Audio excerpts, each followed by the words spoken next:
ඕගොල්ලන්ගේ ප්‍රශ්න මොනවද? ඔව්.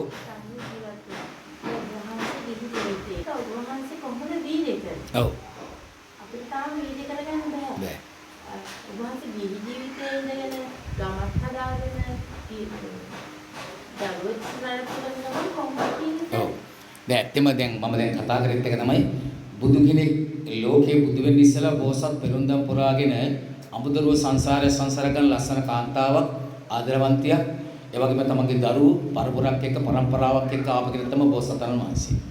බුදු වෙලා අවසානයේ ඒ પરම්පරාවෙන් પરම්පරාවට ඇවිල්ලා යසෝදරා දීපංකර බුදුහාමුදුරන් පස්සේ විවරණ පතලා විවරණයෙන් ඒ අනුමෝදන් කරලා ඊට පස්සේ අවසානයේ බුදු වෙලා යසෝදරා දේවී කවුද තමන්ගේ දරුවා අම්මා තාත්තා කවුද කියලා ලෝකෙට පෙන්වනවා. මේ ලෝකයේ මානවයා කියන කෙනා බුදුවරු උපදින්න ඉස්සෙල්ලා උපදිලා හිටියේ. සම්මා සම්බුදු බුදුහාමුදුරුවෝ උපදින්න ඉස්සෙල්ලා උපදිලා හිටියේ. උන් අනේක වාරයක් දුක් විඳිනවා මේ ලෝකයේ විශ්වයේ කොතන හෝ ඒ විශ්වයේ සිසාරා පෙන්නවා මේ මිනිස්සු දුක් විඳින්නේ නම් බුදු කෙනෙක් අවශ්‍යයි කියලා. බුදු කෙනෙකුට ලෝකයේ බුදු වෙන්න නම් දෙන්නේ අවශ්‍යයි. ඒ පාරමිතා පුරන්න තමන්ට ආදරවන්තියක් අවශ්‍යයි. පාරමිතා පුරන්න. මේ ලෝකේ පෙන්වන මේ ලෝකේ පැවැත්ම තමයි ලෝකේ දෙන්න. මේ ලෝකේ පැවැත්ම තමයි දෙන්න. ඒ දෙන්නම මේ ලෝකේ පවතින්න ඕන. ඒ පැවැත්ම තුල තමයි මේ ලෝකයේ අවිද්‍යාව මානෙ ඇති කරන්නේ. අවිද්‍යාව ඇති කර තමයි විද්‍යාව බුදු කෙනෙක් ලෝකේ පවතින්න ඕන. බුදු කෙනෙක් ලෝකේ පවතින අවිද්‍යාව තියෙන නිසා.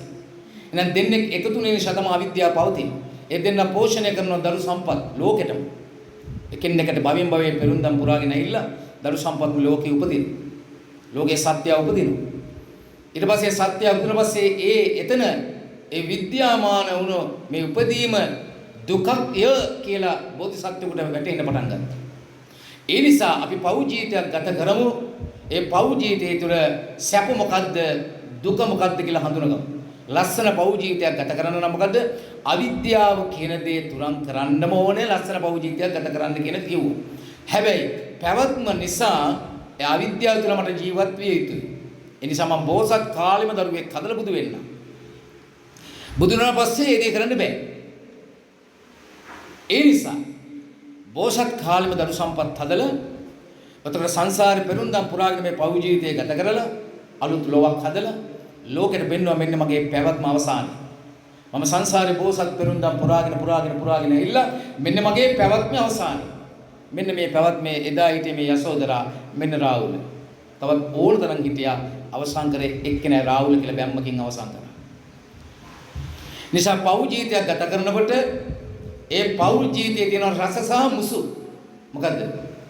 රස හඳුනගෙන හොඳට ඒක හොඳට මුසු කියලා කියන්නේ හොඳට අවබෝධයෙන් ඒක විඳින්න කියන එක. රස සහ මුසු. මොකද රස හොඳට හඳුන ගන්නවා නම් රස හඳුන ගන්න ඕන අවබෝධය.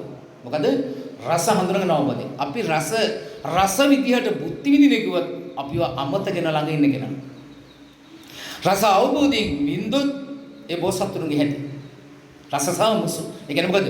රස විඳින්න බෙදාගෙන රස විඳින්න අවබෝධයෙන් පාලනයක් එක්ක. එතකොට ගිහි ජීවිතයේ ඉඳගෙන ධර්මානුකූලව ජීවත් වෙමු කියන පරමාර්ථ ධර්ම වලට යොමු වුණා. කොහමද? මේ ලෝකේ ගිහි ජීවිතය කියන්නේ ප්‍රේමයයි. ආදරය කියන්නේ ප්‍රේමයයි කියන බුදු බෝසතාණන් වහන්සේ ප්‍රේමයේ තුල ජීවත් වෙනකොට අනිකාට වෛර නොකරෙමි. අනිකාට මෛත්‍රී කරමි. ඒ තුල ජීවත් වෙනකොට ගිහි ජීවිතෙන් තමන්ගේ භාර්යාවගෙන් කවදාකවත් අවෛරයක් කරදරයක් නෑ පාරමිතා ගමනට. තමන්ගේ ස්වාමියාගෙන් කිසිම අවෛරයක් කරදරයක් නෑ පාරමිතා ගමනට. ඒ නිසා දරු සම්පත් හැදුවත් දෙන්නත් එක්ක එකතු වෙලා දරුවා හදලා දෙන්නත් එක්ක එකතු වෙලා දරුවා උස්මහත් කරලා තැනකට දාලා මේ පාරමිතා ගමන මේකයි කියන එක බුදුවරුන්ට පෙන්වන්න පුළුවන් වුණා. බෝසත් කාලෙක පෙරුම්දම් පුරාගෙන මම ගිහි ජීවිතයේ ඉඳගෙන අපි ඒ බුදුහාමුදුරුවෝ පෙන්නපු මඟ හොඳට සොයන් පෝෂණය කරගෙන අධ්‍යයනය කරගෙන ආර්ය ගවේෂණයක් කරලා මා හඳුනාගත්ත බුදු කෙනෙකුට මේ මග යන්න පුළුවන් නම් මටත් මේ මග යන්න පුළුවන් කියලා තවත් ගමකට ඇහිලා ධම්මානේ තුල තවත් පන්සලක් හදාගෙන ගිහියෙක් වශයෙන් භික්ෂු උපාසිකා කියන සිවණ පිරිස තුල මා ආර්ය මහා සංඝරත්නය ගරු බොහොමන් කරගෙන ත්‍රිපිටක අටුවා ටීකා ග්‍රන්ථ ඒවා ගෙනල්ලා ඒ උන්වහන්සේලා ඒවා එදා මෙදා අද තුල ඒ පැවැත්ම තුල ඒවා පවත්වාගෙන යන ඒ උත්තමයන්ට ගරු මොහොමන් කරගෙන ලෝකයා හඳුනාගෙන ලෝකයාට මාව හඳුනා ගන්න විධිමත් ක්‍රමවේදයක් තමයි මේ දැනුවත් කරන්නේ. අන්නේ මාව හඳුනාගත්තොත් ඔවුන් කියනවා මේ ගිහි ජීවිතේ ඉඳගෙන කොහොමද මේ ගමන යන්නේ? අපිත් ගිහි ජීවිතේ ඉන්න අය. පින්වත්නි හරිම ලේසි ගිහි ජීවිතේ ඉඳගෙන යන්න. එකම දේ තමයි භාර්යාව ස්වාමියා අතර අන්‍යයන් සම්බන්ධතාවය ගොඩනගා ගන්න ඕනේ. තමට හැම දුක සැප වේදනා ආසාවල් හැඟීම් අපි කාටත් වෙනවා. මට ඇති වෙන ආසාවල් හැඟීම් ඔබටත් මටත් වෙන්න පුළුවන්. මම ඒ නිසායි ඔබලාව හඳුනගන්නේ. මට ඇති වෙන ආසාවල් හැඟීම් අවබෝධ නිසා මෙයාටත් මේ දේ වෙනවා කියන එක මේ පංචස්කන්ධයක් මේ පංච මහා භූතය හතර දෙනෙක් තමයි කියලා මම උන් හඳුනා ගන්නවා. උගේ දුක මට පේනවා. උගේ සැපත් මට පේනවා. එනිසා අපි අරගල කරගන්න නැති මොකද මට ඇති වෙන වේදනාව ඌටත් ලැබෙනවා කියලා මම හඳුනගත්තා. මට ඇති වෙන සතුටත් ඌත් සතුට විඳින්න ඇති කියන එක මම හඳුනා ගන්නවා. එනිසා අපි දෙගොල්ලෝ අතර අන්‍යයන් අවබෝධයක් අපේ පංචස්කන්ධය පංච උපාදානස්කන්ධය හඳුනගන්න යන්නේ එමයයි. එතකොට මම සතුටෙන් ඉන්න ආස නම් මගේ ඉදිරියේ ඉන්න කෙනා සතුටෙන් ඉන්න ආසයි. මටත් රාග දේශ අමෝහ දෝෂ හැමෝදියම එනවනම් ඌටත් එක එනවාමයි කියලා මම හඳුනගත්තා. පංච මහ බුද්ධි හතර දෙනා ඌටත් එක නේද මටත් එකයි නා. බුදුරුන්ටත් එකයි නා මටත් එකයි නා මම හඳුනගත්තා. බුදු වෙන්න නම් මේ ලෝකේ පංච උපාදානස්කන්ධය දුක්ඛාගෙන බුදුවත් පෙරන දුක නැති කර ගන්න නම් මේකේ මොකද සසරේ කිට කර ගන්න ඕන. සසරේ කිට කර ගන්න නම් පව් අඩ කරන දස කුසල් යොමු වෙන්න ඕනේ. දස කුසල් යොමුන පංචශීල රකින්න ඕනේ. පංචශීල රකින්න නම් බුදුහාමුදුරු විශ්වාස කරන්න ඕනේ. එතෙන් අපි වැටෙන්න ඕනේ. අන්නේ ගිහි ජීවිතේ ඉඳගෙන යන්න මම මේක තමයි තේරුම් ගත්තේ. ඇත්තම ගිහි ජීවිතේ ඉඳලා යන්න පුළුවන්. අපිට කරදර බාධක තියෙන කාටත් දැන් ගිහි ජීවිතේ නැතිකට කරදර නැතුව කොච්චර මටද කියන්නේ. කොච්චරින්ද තරුණ කෙල්ල කොල්ල මට අනේ සාදු අයියා බැන්න මම දෙපා වෙලා කියන අයියා බැඳලත් නැහැ. අනේ සාදු මේ කෙල්ල යාළුවලා හිටේ කෙල්ල මට වෙන කොල්ලෙක් කිය මට එපා. උතර බැඳලත් නැහැ. ඉතින් කොච්චර ප්‍රශ්න ගිහි ජීවිතය කියලා කියන්නේ ඔක තමයි මේ මහණුනන් පස්ස තමයි පැවිදි ජීවිතය කියලා කියන්නේ. අපි කවුරුත් දෙන ගිහි. මේ ලෝකේ මහණෙලා නැති හැම කෙනෙම ගිහි. ඒක ගිහි ජීවිතය කියන්නේ.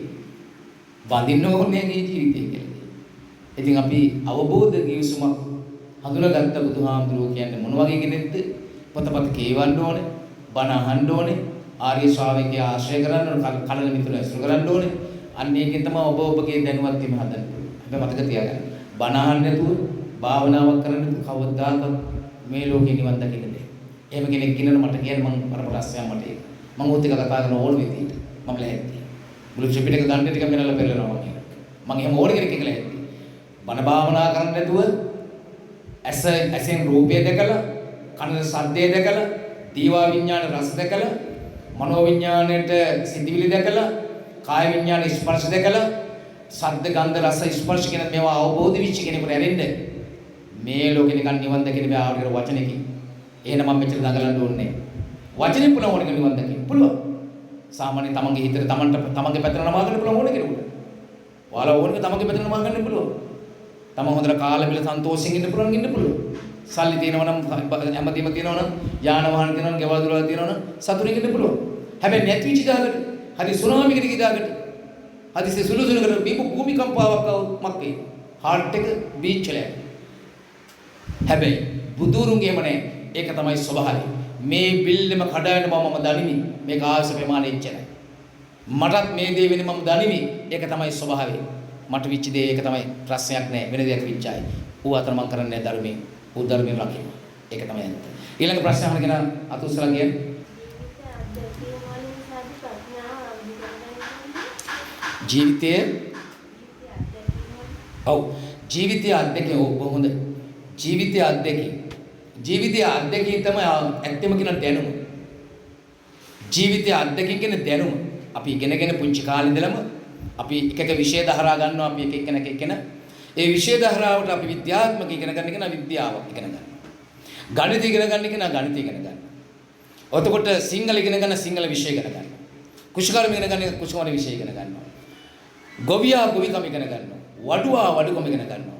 එතකොට විවිධ කුස්සිය උයන මව් ඒ උයන්න ඒ සාමාන්‍ය ගෘහස්ත නිර්මාණය ඇති කරන පටන් ගන්නවා. ඉගෙන ගත්තා.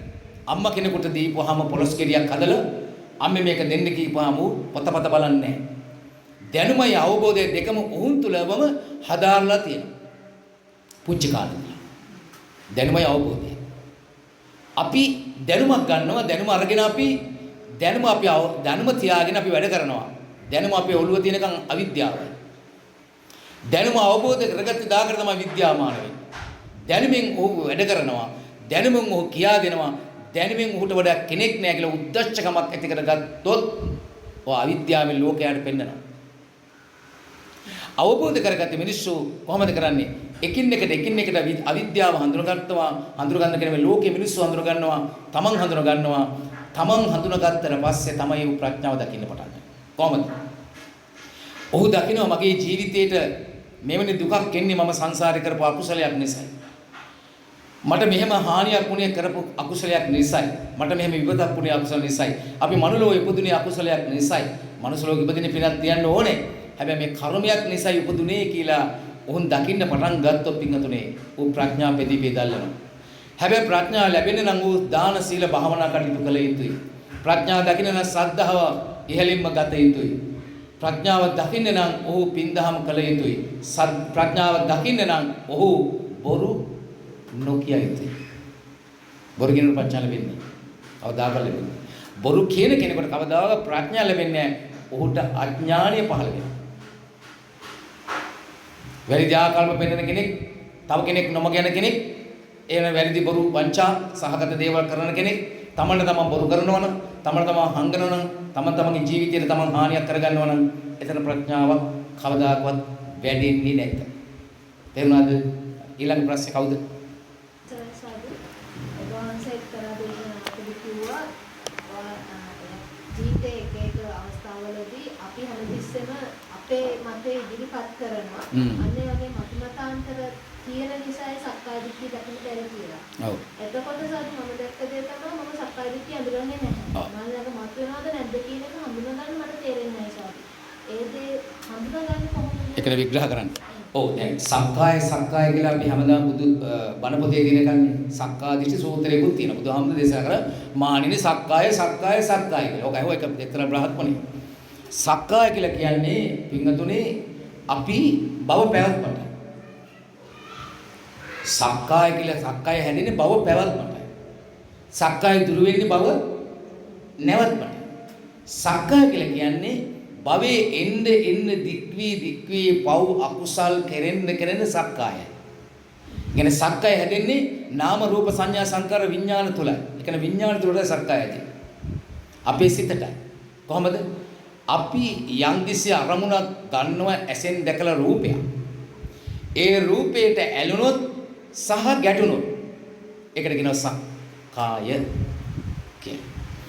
අපි ලෝභකමට ඕන්ට වඩා ඇලුනොත් දේශනොන්තර ගැටුනොත් ඒ දෙකටම වෙලා තියෙන සක්කාය. ඒ දෙකම හඳුනාගත්තොත් මේක ලෝභකමක්, මේක දේශයක්, මේකට ඇලෙන්න තහනම් මගේ බුදුහාමුදුරු කී පරිදි ඇලුනොත් ගැටෙනවා, අනිවාර්යයෙන්ම ලෝභකම ඇතිලා ගැටෙනවා. එන්න මෙතන සක්කායයි. සක්කාය දිෂ්ටි කියලා කියන්නේ සක්කාය දිෂ්ටි කියන්නේ ඇලුනා කියන එකයි. සක්කාය දිෂ්ටි ඇලුනා. ඇලුනා නම් ආයතන ගැටෙනවාමයි. එහෙනම් සක්කාය කියලා කියන්නේ අපි තුල ඇතිවෙන මොනවද? අකුසල සිතිවිලි වචන. කුසල සිතිවිලිෙන් සක්කායක් ඇති වෙන්නේ නැහැ. කුසල සිතිවිලි පරිසංගලා කතා කරන්නේ. අකුසල සිතිවිලිෙන් තමයි නිතරම සක්කා දිට්ඨි වෙන්නේ. ඒකට කියන මිත්‍යා දෘෂ්ටි කියලා. ඒ කියන්නේ සක්කාය කියලා කියන්නේ අකුසල සිතිවිලිෙන් ඇති වෙන දෙයක්. කුසල සිතිවිලි සක්කාය දිට්ඨිය ඇති වෙන අඩුයි. හරිම අවමයි. 5-10ක් වගේ තමයි එමත් වෙන්නේ. කියන්නේ පින් කරන කෙනෙක් මට හරි ආසයි කියලා කියන්නේ පුළුවන් යමක් කරනකොට. හැබැයි ඒක ලොකුට බලපාන්නේ හානි වෙන්නේ නැහැ. සක්කාය දිට්ඨිය අකුසලයේ කියන එක නම් වේගින් කියන දේශයෙන් කතා කරන කොහොමද කතා කරන්නේ? කරුණාවෙන් කතා කරන්නේ. මෙතන සක්කාය දිට්ඨිය. සක්කාය දිට්ඨිය ඇතින්නේ බුදුහාම පෙන්වුවා නාම රූප දෙකක්. ඊටසේ පහකට බෙදුවා. නාම රූප සංඥා සංකර විඥාන ධාතුවට ඇලෙන ගතියට තමයි කියන්නේ සක්කාය. තේරුණාද? හරි. ඊළඟ කොහොමද? සක්කාය දිට්ඨිය කඩා ගන්න නම් යෝනිසෝ මනසිකාරය කියන එක එකපාරට ගන්න බෑ. අයෝනිසෝ මනසිකාරය එකපාරට ගන්න පුළුවන්. ඒ කියන්නේ හිතට ඕන විදිහට අයෝනිසෝ මනසිකාරය වැඩ කරනවා. හැබැයි යෝනිසෝ මනසිකාරය අපට ඕන විදිහට වැඩ කරන්න බෑ. ඒ කියන්නේ අපි මෙතන හොඳට වැඳලා පුදලා ගෞරව කරන තා විනාඩි 5කින් එහාට මෙහාට ගියනකොට කවුරු හරි තරහ කෙනෙක් හෝ හිත වචනකින් හරි හිත පෑරවන කෙනෙක් හරි ආවන අනිතර සක්කාය දිෂ්ඨිය යොමු වෙනවා. දැන් ඕගොල්ලෝ සක්කාය දිෂ්ඨිය නැහැ. දැන් ඕගොල්ලෝ ගතිය සම්මා දිෂ්ඨිය. ඕගොල්ලෝ දැන් හතුරුත් නැහැ. දැන් ඕගොල්ලෝ මිතුරු. මිතුරා තමයි දැන් මාදිය බලයි. මම කල්යාණ මිත්‍රය ඔබලා මිත්‍රෝ වෙලා. බලාට හතුරු වෙන්නේ තව විනාඩි 5ක් 10කින් මෙතනින් ගියාට පස්සේ. ආන්න තේරුම් ගන්න පුළුවන් සක්කාය කියන්නේ හතුරාය. මිතුරා නොවේ. සක්කාය දිට්ඨිය කඩාගන්න නම් මොකද කරන්න ඕන? සක්කාය දිට්ඨිය කරන්නේ මම කෙටියෙන් කියන්න පුළුවන් රාග දේශ අපට ශේකරන ක්‍රමවේදී කියන එක එකපාරටම බර වැඩි. මම මෙහෙම කියන්න සක්කාය කඩා ගන්න නම් මොකද කරන්න ඕනේ? සිල් ගන්න ඕනේ. සිල් පවරන්න ඕනේ. සිල් ගන්න ඕනේ. සිත විසිරෙන්නේ. සිල් ගන්න ඕන කොහොමද? ඇසෙන් සිල් ගත්තේ හැකි. කනෙන් සිල් ගත්තේ හැකි. දිවෙන් සිල් ගත්තේ හැකි. මනසෙන් සිල් ගත්තේ හැකි. පංචස්කන්ධයෙන් සිල් ගත්තේ හැකි. සහ නාසයෙන් සිල් ගත්තේ හැකි. අනේ සීලයේ තියෙන තැන සක්කාය විදිනවා. කොහොමද බෙදෙන්නේ? කෙටියෙන් බෙදෙන තාවකාලික. සිල් ගන්නකොට සක්කාය අවම වෙනවා. සක්කාය අවම වෙනකොට සමාධිය ඇති වෙනවා. සමාධිය ඇතිවෙනකොට 100ට ගාණක්ම තවත් සක්කාය අඩු වෙනවා. ඒ අඩු වෙන්නේ සමාධිය කියන්නේ රාග දේශ මොහ වලට කැමති දෙයක්. ඒක ප්‍රථම ඥානෙ, ဒုတိ ය ඥානෙ, නේද? තෘතිය ඥානෙ, චතුම ඥානෙ, පංචම ඥානෙ කියන්නේ සක්කාය දුරු කරගන්නේ. සක්කාය දුරු කරද්දී බ්‍රහ්ම ලෝක වල දුරු කරගත්ත නිසා නේ අරූප රූප ලෝක යන්නේ සක්කාය දුරු කරගත්තේ. පංච නීවරණ දුරු කරගත්තේ නෑ. දුරු කරලම ඉවරයි. අඩියටම ගිහිල්ලා ඉවරයි. දිය වෙලා. චුට්ටයි අනුසයක් තියෙනවා. කෝඩෙල්ලෙක් වියලි කාලකුණේ ඇතුණාට පස්සේ චූටි බෝලයක් වගේ රෝල්ල ඔය යනවා. කවදා හරි දවසක දියපොදක් වැටිලාකට කෝඩෙල්ල ආයෙ ලියලා සක්කාය දිට්ඨිය දිය වෙලා ගිලා චූටි බීජයක් හිටෙනවා. ඔය සාමාන්‍ය ප්‍රථම ඥානෙ, ද්විතිය ඥානෙ, චතුම ඥානෙ, චතුම ඥානෙ, පංචම ඥානෙ වඩන නිසා. අයිති. බොසත්. යෝගියෝ. කොතන හරි අඩක් තියෙනවා. කල්පන ගණන් ගිල බ්‍රහ්ම ලෝකවල උපදිලා අරූප ලෝක, රූප ලෝකවල උපදිලා ඉන්නේ. කවදාහස් එක් අවුරුදු ගාණක් කියලා කල්ප ගාණක් ගිහිල්ලා නැවත පාරක් ආපුවාම කඩා වැටෙනවා අර වෙහි කාට වැටිච්ච බීජයක් වගේ. ආයෙ හරි. එහෙනම් බෝසතාණන් වහන්සේගේ ගමම බුදුහාමුදුරුවෝ පෙන්නවා සක්කාය දිෂ්ඨි දුරු වෙන නම් සම්මා දිෂ්ඨියට පණින්න ඕනේ. සක්කාය දිට්ඨිනේ සම්මා දිෂ්ඨිය කියලා කියන්නේ නෙවරිදි මඟ. නෙවරිදි මඟ මොකද්ද? වැරදි ආකල්ප තුරන් කරන්න ඕනේ. සම්මා සංකල්පනා කරන්න ඕනේ. මිත්‍යා සංකල්පනා දුර ඈත් කරගන්න ඕනේ. සම්මා සංකල්පනා පුරන්න ඕනේ. මොන සම්මා සංකල්පනා? සම්මා ආජීව, සම්මා කම්මන්ත, සම්මා වාචා, මේ සම්මා වාය මෙන්න මේ ගුණ පුරන්න ඕනේ. මේ ගුණ පුරනකොට මිනිසාගේ සීලය සමාධි වෙනවා. සීලයයි සමාධිය දෙකම එනවා. ඔද මේ දෙක එනවා. සීලේ සමාධි වෙනකොටම ඊළඟට යාට මඟ පෙන්නනවා. මොකද නෙවරිදි මඟ, මොකද්ද නෙවරිදි මඟ? සම්මා දිෂ්ඨි. නෙවරිදි මඟ තමයි සක්කාය දකින්නේ. අර ටික සීලය කරගත්තා, සමාධිය කරගත්තා. ඊට පස්සේ උට මඟ පෙන්නනවා මොනවද? සම්මා දිෂ්ඨි. සම්මා දිෂ්ඨි කියලා කියන්නේ සම්මා කම්මන්ත ගැන දන්නව දැන් අපි කිව්වා. සම්මා ආජීව ගැන කිව්වා නෙවරිදි මඟ. සම්මා වායය වීර්යය ගන්න ඕනේ ඒ මාගේ ගමන් කරන්න. ඒතර ඒ කොටස දකිනකොටම ඊට පස්සේ ඌට සම්මා දිට්ඨිය කියන්නේ පාරයි. සම්මා දිට්ඨිය කියන්නේ පාර. යන පාර. දැන් කොළඹට පාර දන්නවනේ මොකද කරන්නේ? දන්නවනේ යන්න. එන සීලෙන් සමාධියට උදව් කරා, සමාධියෙන් ප්‍රඥාවට උදව් කරගෙන සම්මා දිට්ඨියට. එන සම්මා දිට්ඨිය කියන්නේ පාර දන්නව, ලයිසන් තියෙනවා, යන්න දන්නවා. මගේ මැදින් තියෙන ප්‍රශ්නයක් නැහැ. ලයිසන් දන්නව හොඳට වැඩ දන්නව, එලවන්න පුළුවන්. සියලු දේ තියෙනවා එයා දන්නවා යන්න. පරක් වෙනවා යනවා. අන්න ඒක නිසා සක්කාය දිට්ඨිය දුරු වෙන්නේ සීලය සමාධිය දෙන්න ඕනේ, සමාධිය ප්‍රඥාව දෙන්න ඕනේ. එහෙනම් සීලය නැති තැන සක්කාය දිට්ඨිය වැඩි.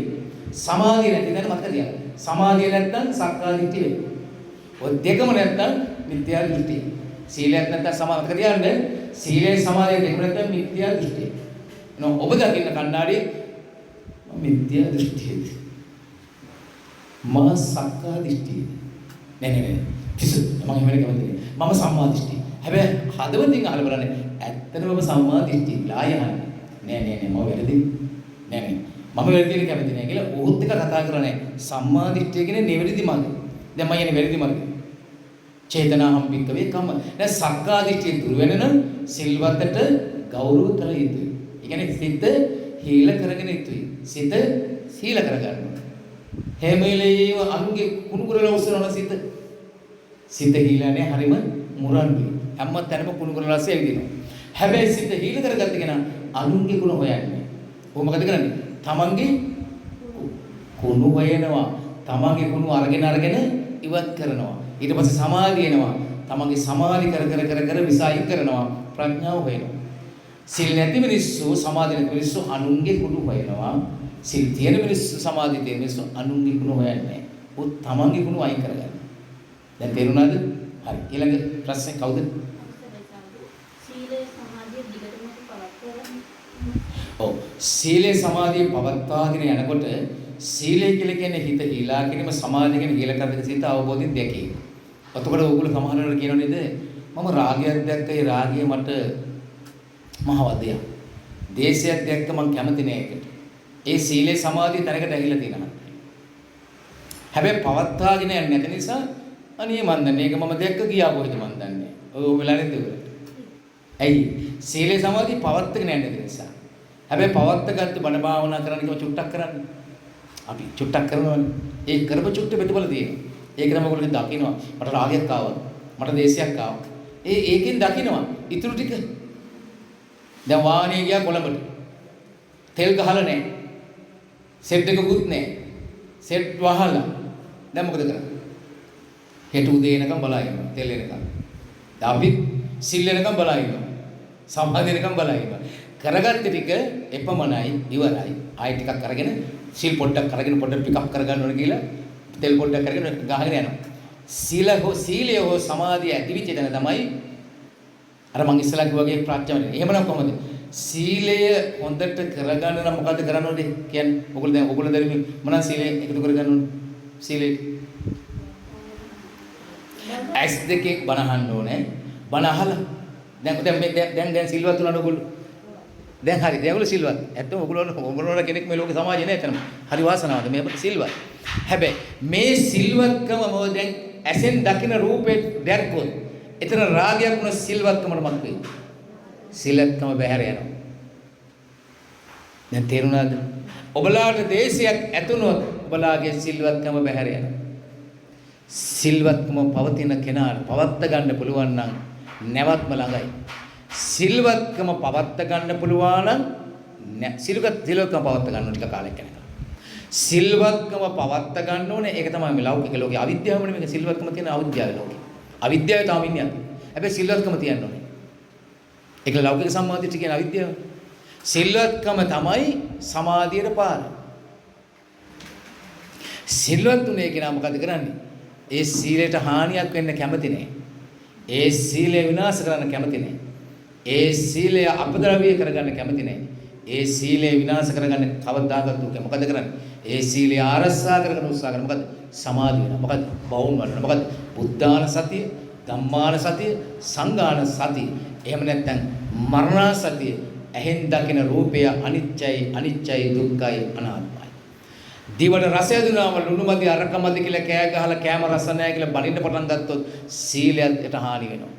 හැබැයි යම් කිසි කෙනෙක් දැනුවත් කරලා කියා දීම වෙනයි කේන්තියෙන් කතා කිරීම තව එකක්. ශරීරයට පාස දැනුණාම පාස තමන්ගේ රාග දේශ දැනුණාම සිල්වත්කම එතනින් විනාශ වෙනවා.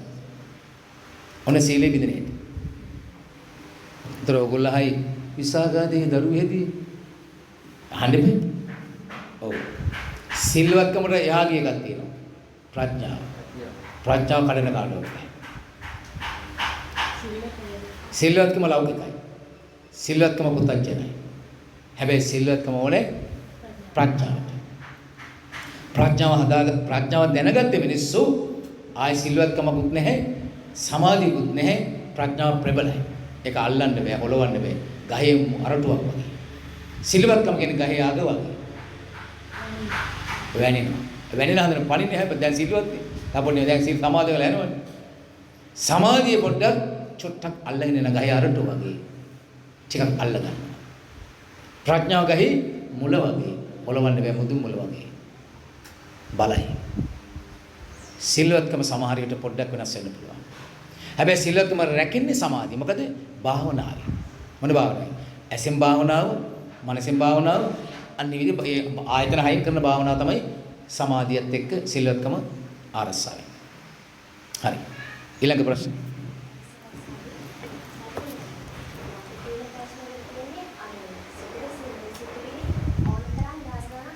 ඔව්.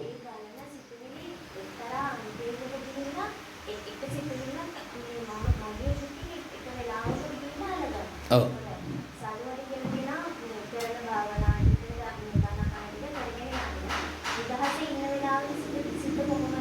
ඔව්.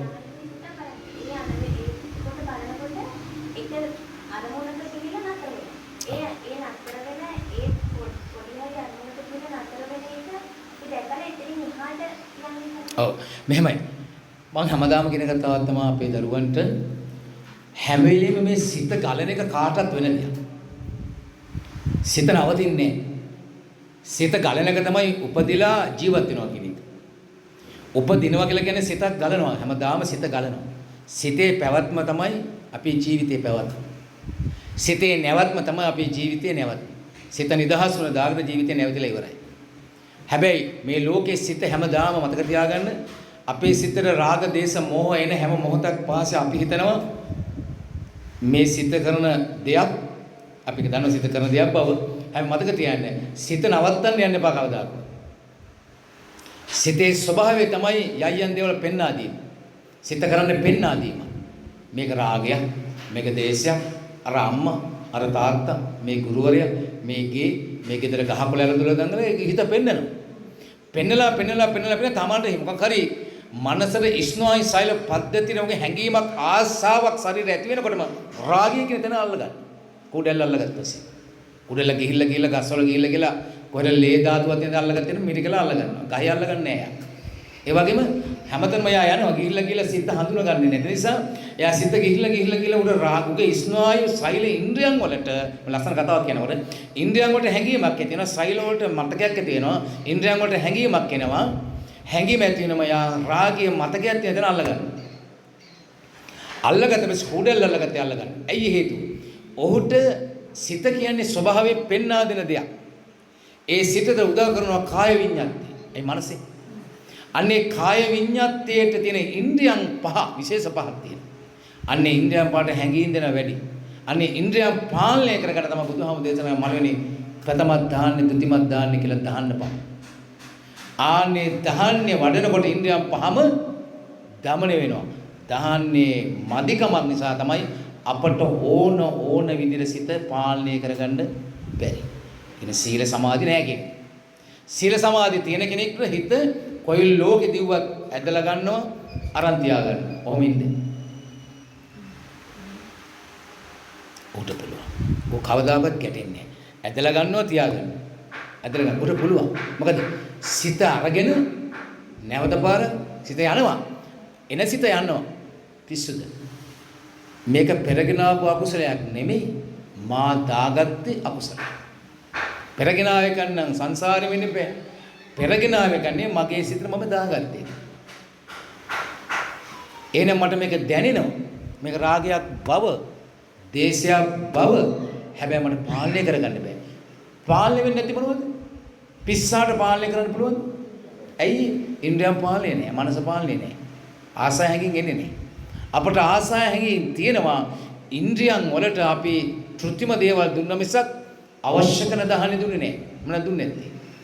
ඒ ඉන්ද්‍රියන් පාලනය කරගන්න මොකද කරන්න ඕනේ? බුදුදහමේ තියෙන විග්‍රහ කරන්න. අනිච්ච සංඥා වඩන්න, අසුභය වඩන්න, මෛත්‍රිය වඩන්න මේ ධර්මානුකූල භාවනා වඩන්න. ඔතන අර ඉන්දියානු ටික පාලනය මම කොනේ කරේ ඉන්දියානු ටික පාලුනේ හැටි මොකට දකින්න රාගේ. මෙයා ඇතුළට ගන්නෙ නැහැ.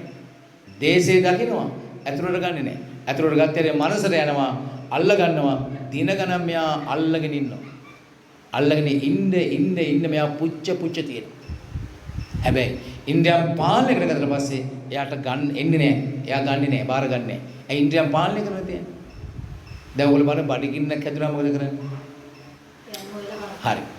බඩගින්න පාලනය කරගන්න බැරි කෙනා මොකද කරන්නේ? දුවනවා. කලබලින් දානවා, කෑක් ගහනවා දුවනවා. බඩගින්න පාලනය කරගන්න පුළුවන් කෙනා සංසු වතුර එකක් බීලා අද කමන්නේ හෙටම කනවා. පුළුවන් පාලනය. මම එම් පාලනය කරලා තියෙනවා. දවස් 6ක් පාලනය කරලා තියෙනවා. පුළුවන්. වතුර බීලා ආහාර පාලනය කරලා තියෙනවා. අන්න ඒක තමයි සිත දමනය කරගෙන සිතට ඕනෑ විදිහට ඒ සිත තමයි මට මඟ පෙන්වන්නේ. අන්න රාගය යන දේශය කියලා. ඉන්දියන් තමයි පාලනය වෙන්නේ. ඉන්දියන් පාලනය කරගෙන තමයි භාවනා ධාන්‍ය වඩන්නේ. කයට කය ගැන අසුබ දකින්න කියන්නේ ඒක. සිත පාලනය කරගන්න කයත් පාලනය වෙන්න ඕනේ. මං කියන්නේ හොඳ නිදසුණා. හොඳ නිතරම කනවන. ඉන්ද්‍රිය පාලනය. ඉන්ද්‍රිය පාලනය තේකම තියෙන ඉන්ද්‍රිය පාලන සූත්‍රයක් තියෙනවා. ඉන්ද්‍රියත් පාලනය කරගන්න ඕනේ. සිත පාලනය කරගන්නවා වගේ. එහෙනම් ඉන්ද්‍රිය පාලනය නැතිකම තමයි සිත පාලනය වෙන්නේ. අපි කාටත් එක තියෙන එකක්. එහෙනම් මොකද කරන්න ඕනේ? අපි දහන්නේ වඩන භාවනා කියපු මොනවා හරි මරණා සතිය හෝ බුද්ධාන සතිය හෝ මොනවා හරි පිළිකුල් හෝ අසුබය හෝ දහන්නේ වඩන්න ඕනේ. වඩන්න ඉන්ද්‍රිය පාලනය. අන්න ඒකයි අපට ඕනේ ආන විදිහට සිත දුවන්නේ. නැතුව අපි හිතනවත්ගෙන අපි දැන් මෙතනින් වෙන් වෙලා ගෙදර දොර වහගෙන ඉන්න පුළුවන් එයාට ඕන. ඕගොල්ලෝ ඕන කෙනෙකුට රූපෙන්නේ. හැබැයි අර කවුද අර සිටු දිනියක් කර නැවකට ගිහිල්ලා ණය කණ වෙලාවට නවත්ත ගන්න කියලා දාගෙන හිටියා වගේ. හැබැයි කොහෙන් හරි සිදුරක් දැක්කනම් ඒ සිදුරෙන් දැක්කනම් කුණ්ඩලකේසී කතන්දරේ වගේ සිදුරෙන් දැක්කනම් එයා අහු වෙනවා. හැබැයි එයා විවෘත ආධ්‍යාත්මික භාවනාවක් කරනවා නම් ඇසෙන් දැක්කත් කණ්ඩ සද්ද ඇහුණත් ඔවුන් ඒ මොහොතේම ඒක ෂේ කරගන්නවා. බය නැහැ. ඉරිබීත. නැත්තම් හැමදාම වෙන්නේ අර ඉන්ද්‍රිය ටික පාළුනේ නැත්තම් හැමදාම වෙන්නේ අපි වගේ අර පැත්තකලා ඉන්නකොට ඉන්න පුළුවන්. තනි වෙනකොට ඉන්න පුළුවන්. සමාජෙට ගියාම අපි අහුවෙනවා. ඒක මම උගලන් කියන්නේ ඕගොල්ලෝ කොච්චර බණ ඇහුවත් මගුල් ගෙදර ගියාම දාන ගෙදර ගියාම අහුවෙනවා කියලා මම කිව්වේ අපේ සිත අපිවත් දැන් අහුවෙනවා. මම ඒක දන්න හොඳයි. එහෙනම් ඉන්ද්‍රියම් පාලනය කරගන්න ඕනේ. ඉන්ද්‍රියම් පාලනය කරගන්න මොකද කරන්නේ? අසුබේ සහ මරණ සතිය වඩන්න ඕනේ. බුද්ධාන සතිය වඩන්න. ඔයගොල්ලෝ බලන්න හොඳට තනිවිච්ච වෙලාවකම අපිට වෙන්නේ මොකද කියලා. අන්නේ බුදුහාමුදුරුවෝ දේශනා කරන මහණෙනි ඔබලාට තනිවිච්ච මාව සිහි කරා. මගේ ධර්මයේ අවබෝධ කරගන්න. මෙතෙන්දී දැන් ඔයගොල්ලෝ බණ අහනවා දැන් සිල්වත් වෙලා ඉන්නේ. මෙතෙන්දී මොකුත් ප්‍රශ්න නැහැ. හැබැයි ගත් එකක් තියෙනවා නම් ඒකට බය වුණා නම් ඒක තියාගෙන ඕනේ යා පිච්චි. අන්න ඒක තමයි කතාව. ඒ නිසා අපි මේ ලෝකයේ මේක දකින්න නම් එකම දේ තමයි අපි කැප වෙන්න ඕනේ, අප වෙන්න ඕනේ, විශ්වාසය තහවුරු වෙන්න ඕනේ. තේරෙනවද? අන්න ඒක. ඊළඟ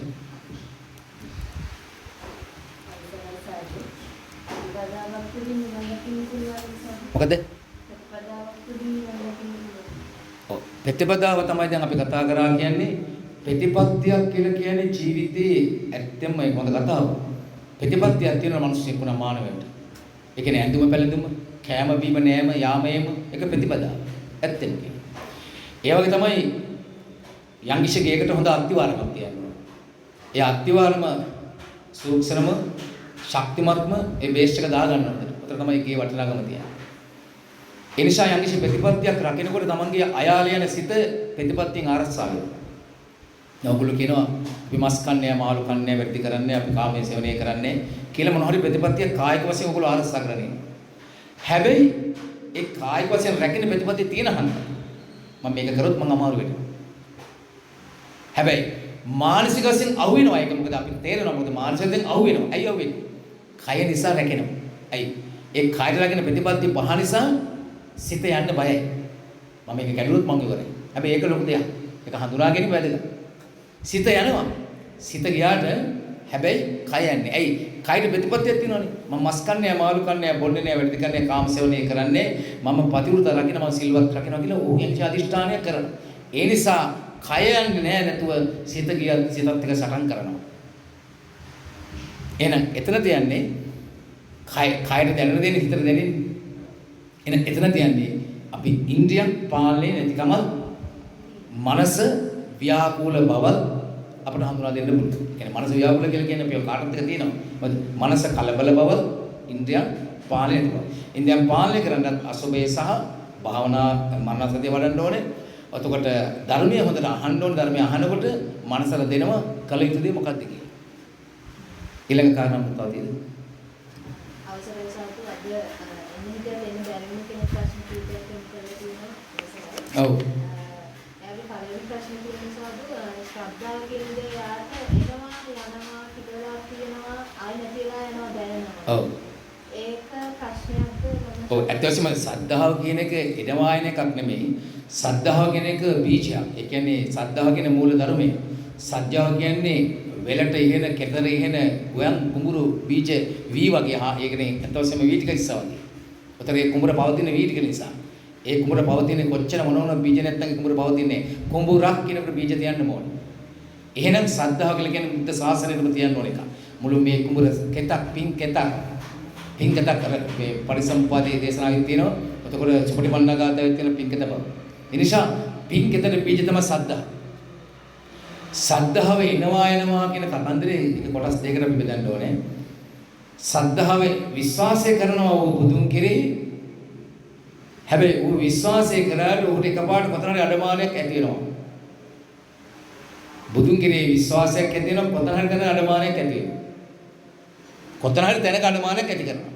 ඒ කියන්නේ ඇති වෙනව නැති වෙනව කියන එක තමයි ඔගේ මාතෘකාව. මට මේ මොහොත මාතෘකාව වර ගන්න පුළුවන්. ප්‍රශ්නයක තමයි. එහෙනම් මොකද? සද්ධාව එනවා සද්ධාව යනවා. එන මොකද ඒකේ තේරුම? උඩ බුදුන් කෙරේ විශ්වාසය තියෙනවා. බුදුන් කෙරේ විශ්වාසයක් නැති වෙනවා. ගුරුවරයාගෙන විශ්වාසයක් තියෙනවා. සමහර සැකයක් තියෙනවා. සමහර විශ්වාසයක් තියෙනවා සැකයක් තියෙනවා. ඒ කියන්නේ තාම කොතන හරි පළදු තියෙනවා. සුද්ධ කරලා වැලින් කරන්න කියන්නේ. හරි. තව ප්‍රශ්න.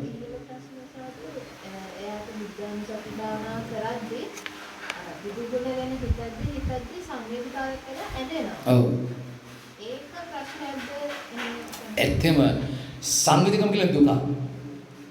සංවේදකම කියලා දුක. සංවේදකම කොටස් දෙකක්. ආධ්‍යාත්ම සංවේදකමයි ලෞකික සංවේදකම.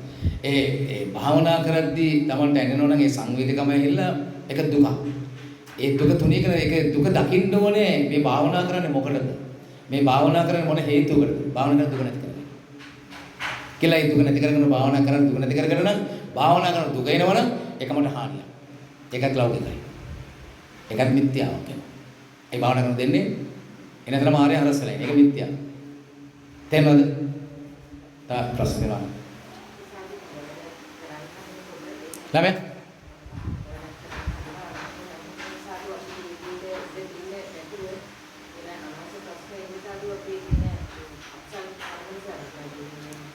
නෑ ඇත්තම කියනවා මෙහෙමයි. හැමදේම අකුසල් කර්ම නෙමෙයි. හැමදේම අකුසල් කර්ම වෙන්නේ නෑ. අපි උපදින තියෙන පරිසරයක් තියෙනවා. සමහර පරිසරයේ තියෙනවා හරිම සෞම්‍යයි. මිනිස්සු හරිම හොඳයි. මිනිස්සු හරිම අලංකාරයි. මිනිස්සු හරිම ලස්සනයි. වචන ප්‍රියමනාපයි. සමහර පරිසරයේ තියෙනවා හරිම දුෂ්කරයි. ඉන්න බල්ලොත් හරි සරයි. හපනවා. සමහර පරිසරවල මිනිස්සු හරි හොඳයි. හරිම හොඳයි. සමහර මිනිස්සු හරිම අපුරුයි. කතා කරන දන්නේ වචනත් හරි දරුවෝ. එතකොට අපි හැදිලා තියෙන පරිසරය අපි හදාගත්තේ පරිසරය අනුව හැදිච්ච කර්මයක් අපට හට ගන්න අවස්ථාවක් තියෙනවා. මොකද්ද? අපි ගිහි ජීවිතේ නම් හෝ අපි හැදිපු පරිසරය හෝ අපි ඉන්න තැන අපට හානිදායක අවස්ථාවල අපි හදාගත්ත එකක් තියෙනවා. ඒක කර්මයට දාන්න බෑ. අපි ඒක මම හිතන්නේ කර්ම නෙමෙයි ඒක උරුමයක් කියලා මම දකින. ඒක උරුමයක් අපි කරගත්තේ උරුමයක්. නිසා ඒක නිසා තමයි අපේ කෙනාට කරදර බාධා කියන්නේ. ඒ කියන්නේ අපිව අපිව පාලනය කරගන්න බැරි වේදනාවක් තියෙනවා. තේරුම් ගන්න බැරි හේතු තියෙනවා. ඒ මොකද අපි කොච්චර හොඳ කරත් අපට හොඳ එන්නේ නැහැ. අපි කොච්චර යහපත් දේ කරත් අපට හොඳ එන්නේ නැහැ. අපි කොච්චර කරත් අපට හොඳ කියන්නේ නැහැ. ඒක තමයි මම හිතන්නේ මිනිස්සුන්ගේ ස්වභාවය. ඒක අපි හඳුනා ගන්න ඕනේ. මිනිස්සුන්ගේ ස්වභාවය මේක තමයි. මේ මිනිස්සු ඇහිල්ලා අපි ළඟ හිටියත් මේගොල්ලෝ පෙර සංසාරේ කරපු අකුසල් වෙන්න පුළුවන්. හැබැයි බන් දැන් කුසල් කරලා දෙන මේ සංසාරේ. ඒ නිසා ඒ කුසලයේ ආනුභාවයෙන් උඹලාගේ අකුසල් උඹලා ආරම්පලයල්ලා මගේ කුසලය මම අරන් යනවා කියලා එක බේරගත්තා නම් අර කුසල බවට බාරගන්නේ නැහැ. ඒක එහෙම වුණානේ. ඔව්. එතකොට භාවනා කරනකොට හතරොත් දෙත මිතුරොත් නැත. හතුරෙක් ඉන්න බෑ මිතුරෙක් ඉන්න බෑ භාවනාව. නේ හතුරක් නැත්තම් මිතුර නැත්තම් එයා භාවනාවේ ඉන්නවා. භාවනා කරනකොට මිතුරෙක් ඉන්නවන එක ප්‍රශ්නයක්. භාවනාවල හතුරෙක් ඉන්නවන එක ප්‍රශ්නයක්. හතුරා මිතුරා දෙන්නම නැත්තම් භාවනාව හරියට යනවා. දැන් තේරෙනවද? තේරෙනවද? හිතවත් කෙනෙක් ළඟට නම් භාවනා කරොත් මක්කේද? ඇලෙනවා. හතුරෙක් ළඟට නම් භාවනා කරොත් ගැටෙනවා. එහෙනම් භාවනාවේ පළක් නැහැ. හතුරා මිතුරා දෙන්නමට භාවනා කරනවා නම් කවුරුවත් නැත. අන්ත දෙකම නැත. කවුරු හරි කෙනෙක් හොඳ මඟ පෙන්නයි. ඊළඟ කවුද? ඔව්. ඔව්. ඇත්තම සද්ධාව කියන එක ඇතුළු කරගන්න තියෙන එකම දේ තමයි හොඳට බුදුහාමුදුරුවන්ට අපි ලං වෙන්නේ රූපෙටනේ. අපි ලං වෙන්නේ පිළිරුවටනේ. අපි ලං වෙන්නේ බණ කියනකොටනේ. අපි ලං වෙන්නේ රූපයක් දැක්කහමනේ. අපි ලං වෙන්නේ බෝධියක් දැක්කහම. අපි ලං වෙන්නේ බුද්ධ පූජා කියනකොට. අනිත් වෙලාවට සද්ධාවට මොකද? මතක නැහැ. රූපේ දැක්කම දෝත නගලා වදිනවා. අපි මොකද කරන්නේ? එහෙනම් අපි දකින්න ඕනේ මනසෙන් බුදුහාමුදුරුවෝ. කොහොමද දකින්නේ? දැන් බණ අහනවනේ, පොතපත කියනවනේ. බුදු කෙනෙක් ලෝකේ ඉපදුනේ නිසා තමයි ලෝකේ නැවත්ම ඇති කරේ නිවන් දොරටුවක් පෙන්වුවේ. රහතන් වහන්සේලා පවා මේ ඇතුළත නිවන් දැක්ක නිසා. යවන්න හිතන්න ඕන විදිහ. බුදු කෙනෙක් ඉපදුනා සමයි ලෝකේ මේ තියෙන මේ රාග දේශ මොහ තුනී වෙලා තියෙන්නේ. බුදු කෙනෙක් ඉපදුන නිසා තමයි මෙච්චර සතුටින් ජීවත් වෙන්න පුළුවන් මේ අපේ මේ ලංකාදීපේ ලෝකේ. බුදු කෙනෙක් ඉපදුන නිසා තමයි මේ ලෝකේ අපරාධ අඩු වෙලා තියෙන්නේ. බුදු කෙනෙක් ඉපදුන නිසා තමයි මම අද මේ ලස්සන ඉපදෙන්නේ. මොකද මම බුද්ධ ධම්ම සංඝ ගුණේ අපි අම්මා තාත්තා අපි බිහිකලා තියෙන ධර්මානුකූල. කියලා අපිට හිතන්න ගොඩ දේවල් තියෙනවා. ඒක හිතන්න වෙනවා. ඊට පස්සේ තමන්ගේ හිතට ගන්න ඕනේ බුදුන් වහන්සේ කියන්නේ ශ්‍රේෂ්ඨ උත්තමේ මහා ධර්මස්කන්ධයක් දේශනා කරලා නිවන් දොරටු පෙන්වලා දීලා තියෙනවා. ඒ වගේම උන්වහන්සේගේ ධර්මය ඒ ධර්මයේ අපට ගුරුවරයා පවා නිවන් මඟක් මෙච්චර කියා දෙනවා. උන්වහන්සේ කොච්චර ශ්‍රේෂ්ඨද මට මේක දැනගන්න බැරුණාට දැක ගන්න බැරුණ උන්වහන්සේ කොච්චර ශ්‍රේෂ්ඨද. මහා සංඝරුවන බිහි කළා තියෙනවා. ඒ සංඝ රත්නයේ මමත් කවදාවත් වෙන්න නම් මම බුදුන් විශ්වාස කළ යුතුයි. දහම් විශ්වාස කළ යුතුයි. එදාට මට සංඝරුවනකට එන්න පුළුවන්. විශ්වාසයේ පරම ඥාතිය තුලයි ශ්‍රද්ධාව පවතින. ඇතුළට එන්නේ නැත්තේ අපි ගාව තියෙන පෙර අකුසල් ටික තියෙනවා. ඒ කියන්නේ අනුසය කියන කර්මය තියෙන හන්දයි. ඒ කියන්නේ ශ්‍රද්ධාවට යන්න කර්මය කැමති නෑ. එහෙනම් කර්මයට කැමති නෑ. වැඩ කරනකොට ශ්‍රද්ධාව වෙනවා. වැඩ නැතිනකොට අශ්‍රද්ධාව වෙනවා. වැඩ කරනකොට ශ්‍රද්ධාව වෙනවා. වැඩ නොකරනකොට අශ්‍රද්ධාව වෙනවා. ආයි වැඩ කරපුවා ශ්‍රද්ධාව වෙනවා. ආයි වැඩ නොකර ඉන්නකොට මම මේකින්ද වැඩ ධර්මානුකූල. ධර්මානුකූල වැඩ කරනකොට ශ්‍රද්ධාව වෙනවා. ධර්මානුකූල නොකර ඉන්නකොට අශ්‍රද්ධාව වෙනවා. එහෙනම් මොකක්ද කරන්නේ? ආරෝහණ අවරෝහණ. එහෙනම් මොකද කරන්නේ? අපි එන ශ්‍රද්ධාව එන්නේ නැති හේතු හොයන්න ඕනේ. මොකද්ද? මගේ මනසේ මොකක්ද අනුසයක් ඇත. අනුසය කර්මයයි. බුදුන් විශ්වාස කරන්න මට ඉඩ දෙන්නේ නැත. එහෙනම් මම මොකද කරන්නේ? බුදුන් වෙනුවෙන් මම භාවනා දහන්නේ වඩලා බණහනකොට බුදුහාමුදුරු කෙනෙක් විශාල උතුම් මහා ගුණයක් ශ්‍රද්ධාවක් ඇතුළට කාවදී. ඒ බණ අහන්නකොට අහන්න ඇතුළට ශ්‍රද්ධාව උකා ගන්න. වටහා ගන්න පුළුවන්. බණ හරියට අහන්න නැතුව එකම මාතෘකාවක් දාලා Taman නිදහස් වෙන්න හරියන්නේ නැහැ. හොඳට සද්ධර්මය අතර ශ්‍රවණය කරන්න ඕනේ. හොඳට බණ අහන්න ඕනේ. Taman විසීම භාවනා කරනකොට අනේ බුදුහාමුදුරුවෝ කියා දීපු භාවනාවේ ප්‍රතිඵලයි මේ කියලා Taman නිමිච්ච කෙනෙකුට පේනවා මානව ශ්‍රද්ධාව තියෙනවා කියලා. හිත නිමිච්ච කෙනා ගාව තමයි ශ්‍රද්ධාව තියෙන්නේ. හිත නිමුනේ බුදුහාමුදුරුවෝ නිසායි. හිත නිමුනේ ශ්‍රද්ධාව නිසායි. හිත නිමුනේ බුදුහාමුදුරුවෝ කියපු වදන් නිසායි කියලා හිත නිමිච්ච කෙනෙකුට තමයි ශ්‍රද්ධාව දැනෙන්නේ. හිත ඇවිලෙන මිනිස්සුන්ට කවදාකවත් ශ්‍රද්ධාවේ වටිනාකමක් නැහැ. මණික් ගලේ වටිනාකම කනා නොදෙනි. මණික් ගලේ වටිනාකම දන්නේ මණික් දන්නේ කෙනා පමණයි. ශ්‍රද්ධාවේ වටිනාකම දන්නේ ශ්‍රද්ධාව හඳුනා ගන්න නම් ਉਹ හදවතට සමීප වෙන්න ඕනේ. ඔහුට ਉਹ සමීප වෙන බණ භාවනාවෙන් බණ අහගෙන ධර්ම සත්‍යයනය කරගෙන හොඳට ඇහුම්කන් දීගෙන භාවනාවක් කරනකොට ඒ භාවනාව තමන්ට දැනෙනවා නම් මම මනස නිදහස් කියලා. ආන් එතන ශ්‍රද්ධාව තියෙනවා. එහෙනම් ඒක පවත්ත ගන්නකොට ශ්‍රද්ධාව හැමදාම තියෙනවා. ඒක නැති වෙනකොට ශ්‍රද්ධාව නැහැ. දැන් තේරෙනවද? සද්ධාව නැත්තම් ඊළඟ ප්‍රශ්නාව කොහෙන් එන්නද? පාක් එක නැත්තම් වාහනේ කැලේ දාන්නද? ඒ වගේ සද්ධාව පාක් කරන හදවතේ කැලේ නම් කටු වගුරු තියෙනවනම් සද්ධාව පාක් කරන්න හදවතක් නැත්තම් එතන පාක් කරන්නේ මොනවද? නරිහිලව් වඳුරු නේද? කිනවනේ සරපයි නයි පොළොංගු. ඇයි? සද්ධාව නැතුන කොහටද කියලා උපදින්නේ? මේ උපදින්නේ අර කියපු සත්තු ටික කිව්වේ. එහෙනම් සද්ධාව මෙතෙන්ට කවදරි දවසක උපදිනවා නම් ඔබ බුදුන් විශ්වාස කරාමයි. ඔබ කවදාකවත් අපාගත වෙන්නේ නැත. ඔබ කොහේ හරි තැනකින් නැගිටිනවා. සද්ධර්මයේ එකයි වටිනා. තව ප්‍රශ්න කවුරු ඉන්නවද?